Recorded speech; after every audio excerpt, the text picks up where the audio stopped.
I was so hopeful that a mixed race woman married to a Jewish guy could be elected president of this country. And I think that it had nothing to do with policy. I think this was a referendum of cultural resentment in this country. Was it though? All right, well, as you just watched, Bakari Sellers, David Axelrod, who had clarity before the election but seems to have lost that clarity after the election, Joy Reid, Sunny Hostin, they're all blaming Kamala Harris's loss on the character of the American electorate. And I think that's a big mistake. What happens when ideology meets cold, hard reality? Anna doesn't just call out the hypocrisy. She dissects it with surgical precision. She reveals how misplaced priorities are driving voters away from the left and into the arms of populist figures like Donald Trump. Anna Kasparian has sparked an intense debate with her fearless critique of the View's woke narrative. In this explosive showdown, she challenges the very foundation of the identity politics championed by the show's hosts.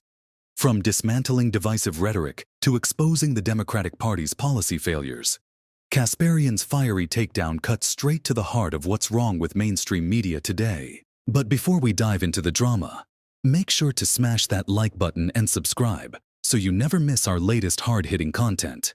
Did you just subscribe? Awesome.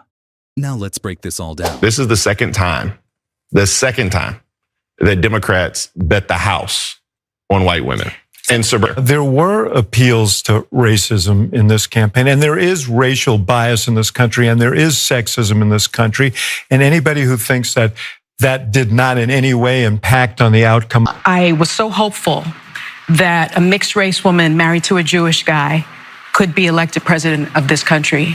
And I think that it had nothing to do with policy. I think this was a referendum of cultural resentment in this country.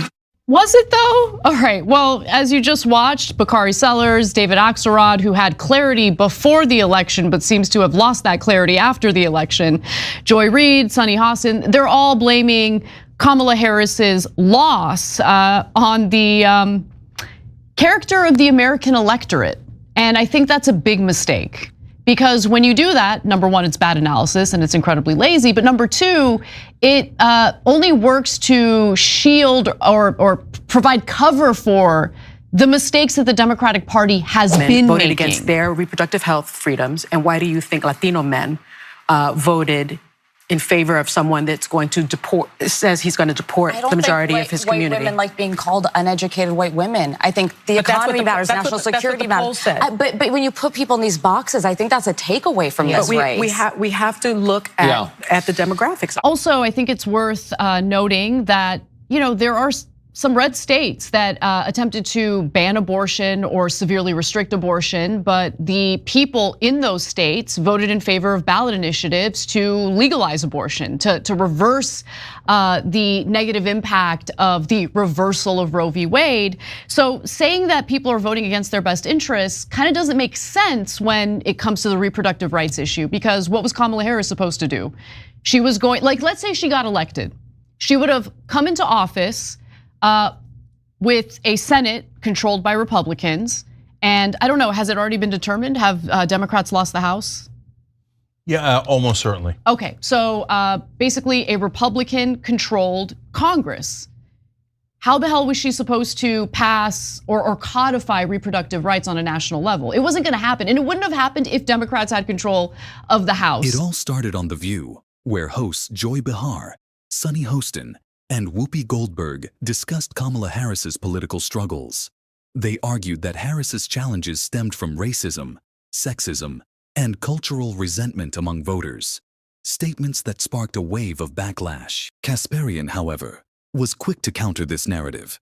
In her critique, she points out that blaming voters oversimplifies the issue.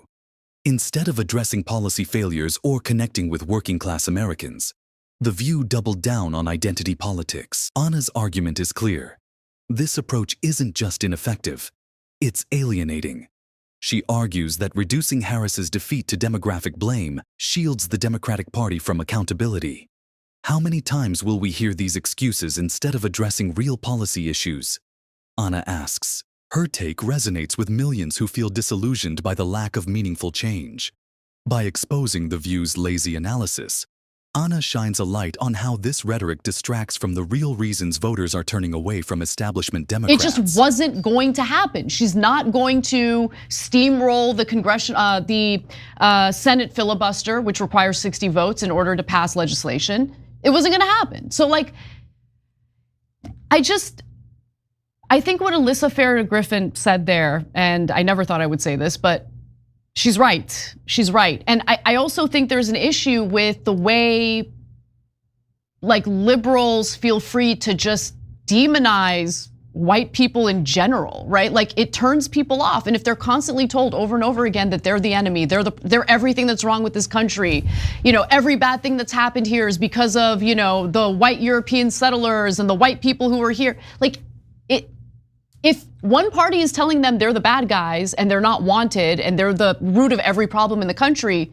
do you think that part of the electorate's gonna vote for you? Right, but if you think that's the main reason that she lost, you've misdiagnosed the problem. The main reason she lost is because Democrats don't deliver and they run establishment campaigns and not populist campaigns.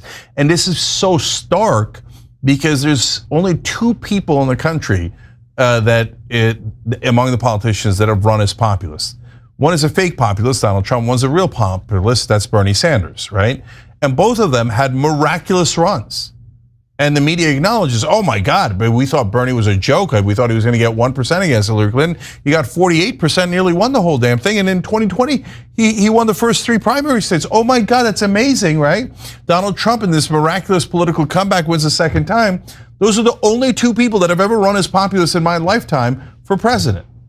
And they both did spectacularly well. Every establishment, Republican and Democrat that runs gets clowned, right? But they can't figure, they're like, oh, no, that's not it. And remember, Bernie's on the left, Trump's on the right. So it's not even a left-right thing. It's definitely not a racial thing. Bernie's terrific on race, Trump's terrible on race.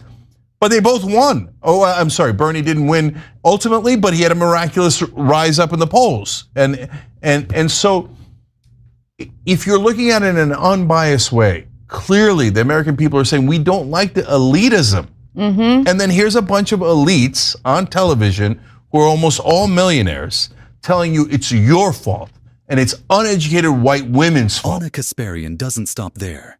She takes a scalpel to the blatant hypocrisy within The View's messaging. One moment, the hosts are celebrating identity-based achievements. The next, they're vilifying voters who don't align with their worldview. For example, Whoopi Goldberg and Joy Behar previously condemned figures like Liz Cheney and Dick Cheney for their policies. Yet now, they praise Liz Cheney's moral courage and even suggest she'd make a great attorney general under Kamala Harris. Kasparian calls this a glitch in the matrix, a phrase that perfectly captures the media's contradictory stance. She highlights how identity-based narratives often overshadow substantive discussions. Instead of addressing issues like economic stability or healthcare, the focus shifts to symbolic victories, leaving voters frustrated and unheard. Okay, that leads to problem number 2, which is what Anna was talking about.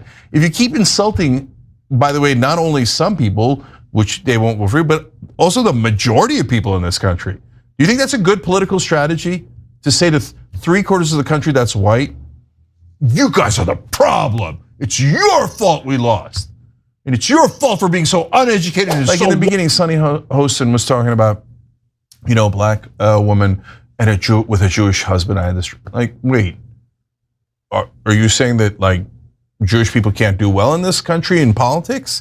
Because there's that stereotype also exists. What are you talking about? Bernie Sanders, again, legendary in how well he did. Jamie Raskin, one of the most popular figures in politics, and Josh Shapiro, an incredibly successful and popular governor in Pennsylvania. What are you guys talking about? It doesn't have anything to do with them being Jewish or black or anything like that. It has to do with the substance of their campaigns. But people on TV hate substance. Yeah, it's lazy politics. It's boring, lazy, dumb politics. Okay, so could it be any black woman? Can it be Candace Owens? If Candace Owens is running for president, do we have to support her because we need to elect a black woman? Like, what does she stand for? What does she represent? Is she gonna serve the best interests for the electorate? Like, what are we talking about here? And look, I think the biggest problem is that when it comes to the field of journalism, it used to be dominated by working class people, okay? A lot of them didn't even get a college degree, right? You didn't need a college degree to be a journalist. But now journalism is dominated by wealthy, Ivy League educated individuals who live nice, cushy, comfortable lives and are kind of detached from the realities that the electorate has to deal with.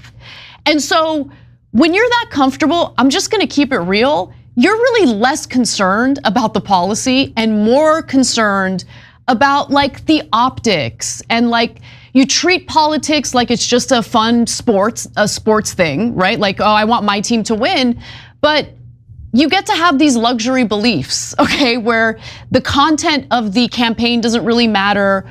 What the candidate is promising to do for the American people doesn't really matter. It just makes you feel good to see a biracial woman with a Jewish husband in the White House, and that reigns supreme in your world.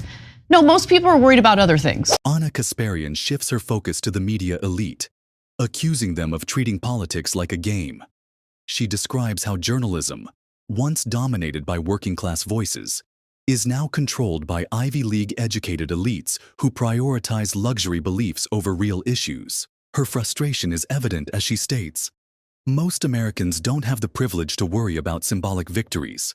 They need leaders who tackle real problems: rising rents, medical debt, and stagnant wages." Kasparian highlights how the media's vilification of large voter blocs, like white women, only fuels resentment.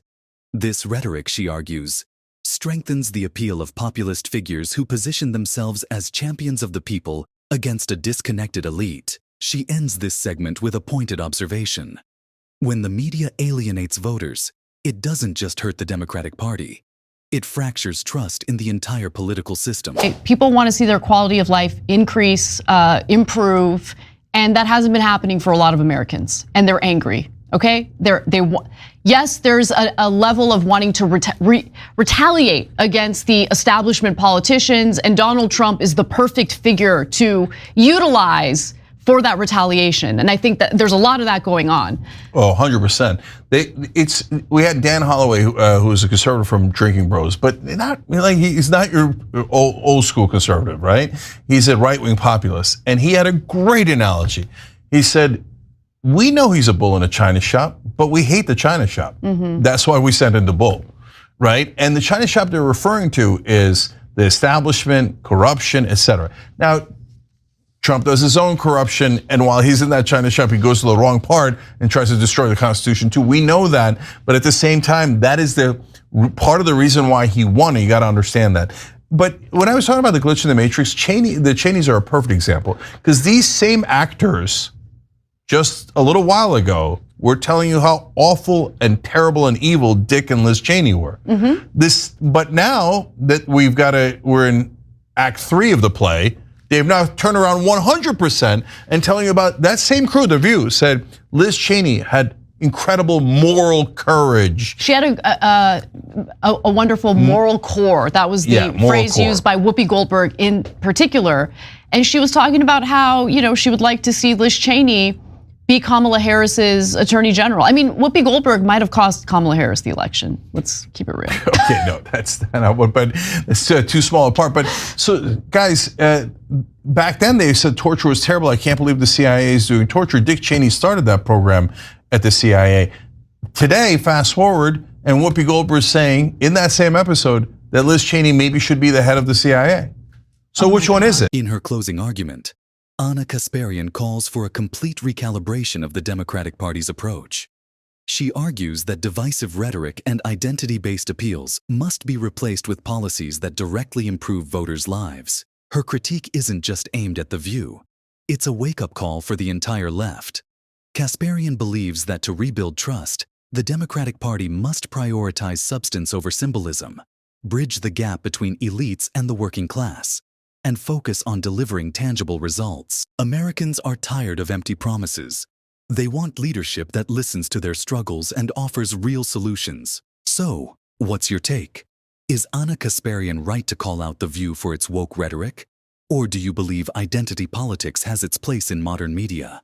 Let us know your thoughts in the comments below. Before you go, don't forget to like and subscribe for more unfiltered commentary and fiery debates.